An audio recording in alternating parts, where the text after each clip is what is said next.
पीछे हट सकता था। उसको पता था कि वो जिंदा नहीं लौटेगा, फिर भी आगे बढ़ा। उसने मौत की आंखों में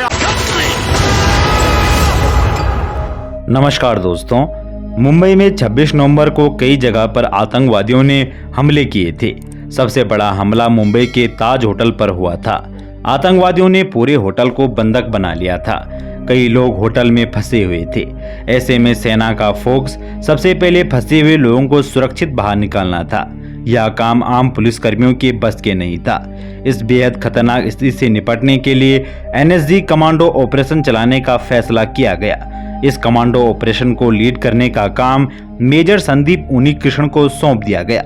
मेजर संदीप ने ताज में घुसने और घेरने की पूरी रणनीति बनाई।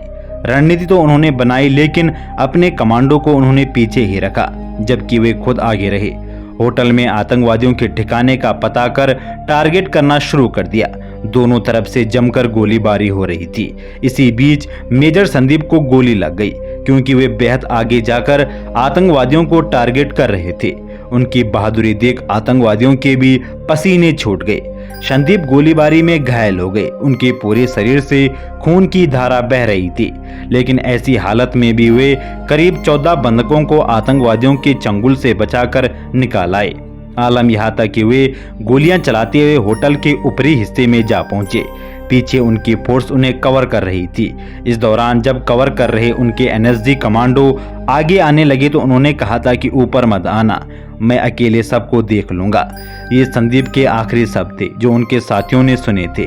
हालांकि तब तक संदीप अकेले कई आतंकवादियों को ढेर कर चुके थे, लेकिन खून से लथपथ और घायल संदीप उन्नीकृष्ण आतंकवादियों को ढेर करते हुए अपने लोगों को बचाते हुए वीरगति को प्राप्त हो गए।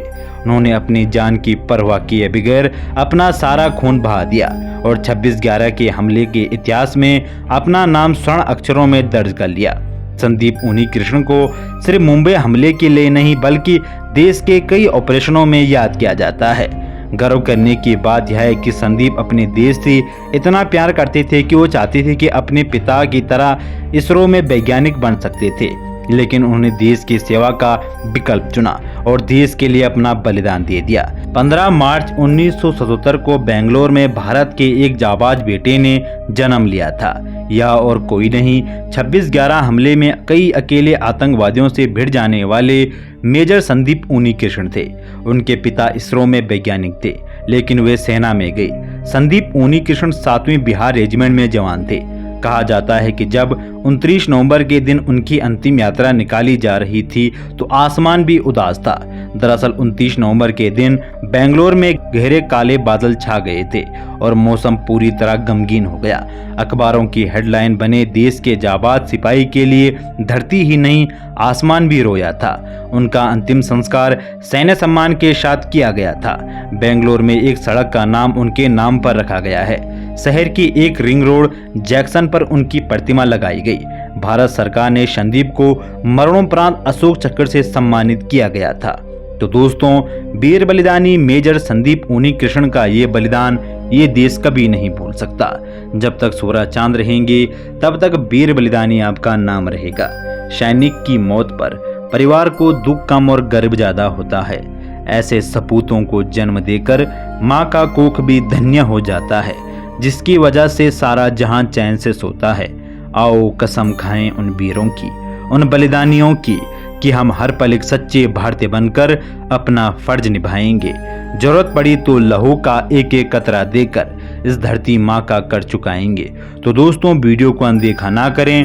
देश के लिए अपना सर्वोच्च बलिदान देने वाले उन वीर बलिदानियों के लिए इस वीडियो को एक लाइक जरूर करें, और अगर आप चैनल पे नए हैं तो चैनल को जरूर सब्सक्राइब करें। आपसे फिर मुलाकात होगी किसी नई अपडेट के साथ। तब तक के लिए जय हिंद, वंदे मातरम।